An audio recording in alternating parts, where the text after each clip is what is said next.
Hi folks, it's Cheryl-Anne Webster here from CIAT, the Canadian International Institute of Art Therapy, and today is Therapeutic Thursday.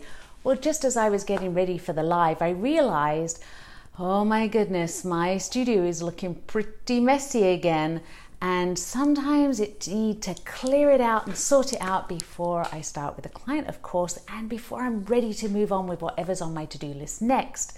So as I was doing that, I realized I had this wonderful magnifying glass, and it reminded me to take a close look at some of the interventions I've used for many, many years as a therapeutic artist. So one of the most precious objects I've carried around is a basket, this one here, that I keep filled with odds and ends. Well, yeah, it's empty right now because they're all spread on the table. So with my lovely basket of odds and ends that I collect from here, there and everywhere and people give me, I have found they have been a really good resource to use with all my clients, whether I'm working one-on-one or whether I'm working in a small or large group. So let me show you some of those found objects. Some of them are rocks with things carved into them. Others are a little bit different. Here's one recently given to me. Look at that little donkey. Sometimes there's odd things that you can't quite figure out what they are, but they're very intriguing. Some are a little more precious, like this string of rose quartz. So I have a whole selection of odds and ends, stamps, I have buttons galore, I have Scrabble keys, you know, the little ones with the letters on and all kinds of things like that. I'll show you what my table looks like. So let's get down and dirty. How do I use them in a therapeutic practice? I've used them for a very long time. What I've found is they're useful both for the client and for the therapist or the therapeutic artist. So let's start by looking for the client. First of all, found objects are really non-threatening. So when a client's first starting to explore their inner feelings through creativity, it can be quite daunting to pick up paint, to reach for an oil pastel.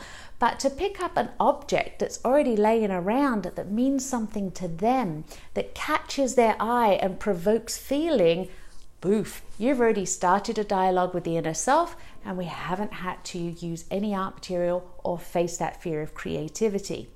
So you do have to have a very good selection, because what something means to you will mean something very different to somebody else. So sometimes I'll use it as a way of starting a session, sometimes I'll use it as a closing, or it becomes the session itself.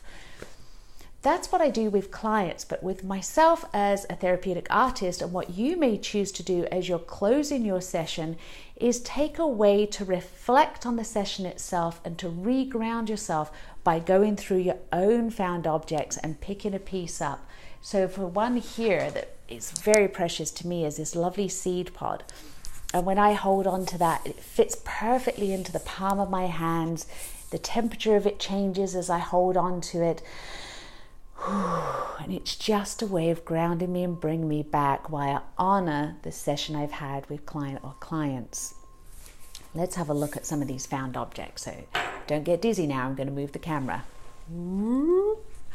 There we are. Let's turn it this way. And well, you're seeing how messy my studio is. Here's my collection of found objects. Now, the other thing I've used these for as well is in my coaching practice.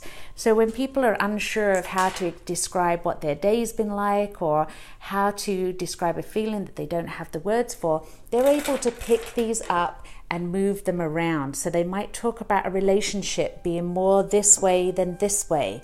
They may talk about how some things fit perfectly and other things don't. That they're looking for a key to unlock the secret, unlock emotions to the next phase in their life. And some of them have little tricks. So this little guy here, his head unscrews. And this time when I picked it up, oh, there's one in there now. I find that people have to put something in there. So quite often I'll find a little pebble in there after a session. Some of the things are a little different altogether. This is an old-fashioned bobbin from a very old sewing machine. Now, it doesn't necessarily mean that somebody will see it that way. They may talk about the threads of their life. They may just like the shape of it or the fact it rolls, and as it rolls, it unravels. glue from a glue stick of holding things together. I also have a collection of purses and bags because, well, often we have some luggage that we're carrying around and we really have a chance to look here. Maybe it's a relationship that's not quite panning out, so I might put my red heart in there. And here's a tooth because, well, some relationships really bite, and I might close that and feel the weight of that being carried around for a while before I choose to unpack and look at each one of these separately and evaluate it. Another piece I've noticed has always been quite popular is an old pair of glasses. Now these are useful for looking at life through somebody else's lens, changing perspective, or just imagine all the things that these glasses have seen. And for that close-up view, well then of course the magnifying glass is always a precious item. Some of the things might be more childlike, like these soft ball, or what else do we have in here?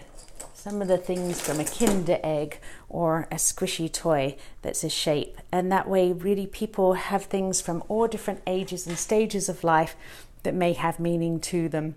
So don't underestimate the odds and ends that you have around. Here's a little screwdriver, so you may have to fix something.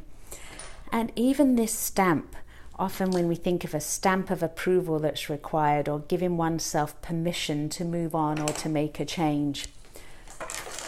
Driftwood as well, then people can actually work on the driftwood, painting it, drawing on it, writing on it.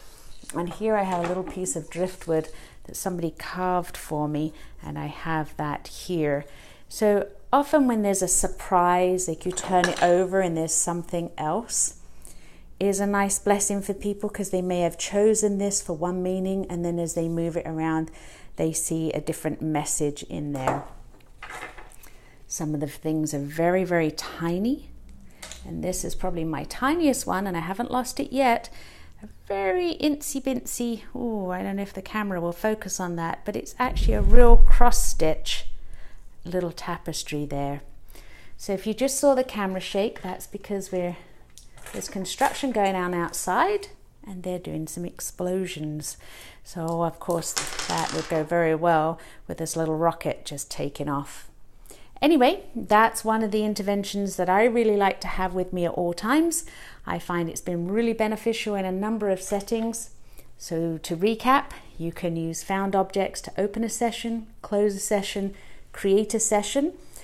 In fact, I often talk about it as being a way of painting, and we, instead of using paint, we're using found objects that are symbolic in some way, and the paintbrush becomes the client.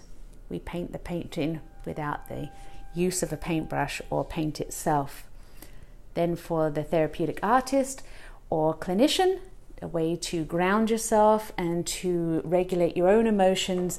These are really easy to pick up, to hold, to ground yourself, feeling the temperature changes in the textures, as well as exploring the emotions that you may have from that session.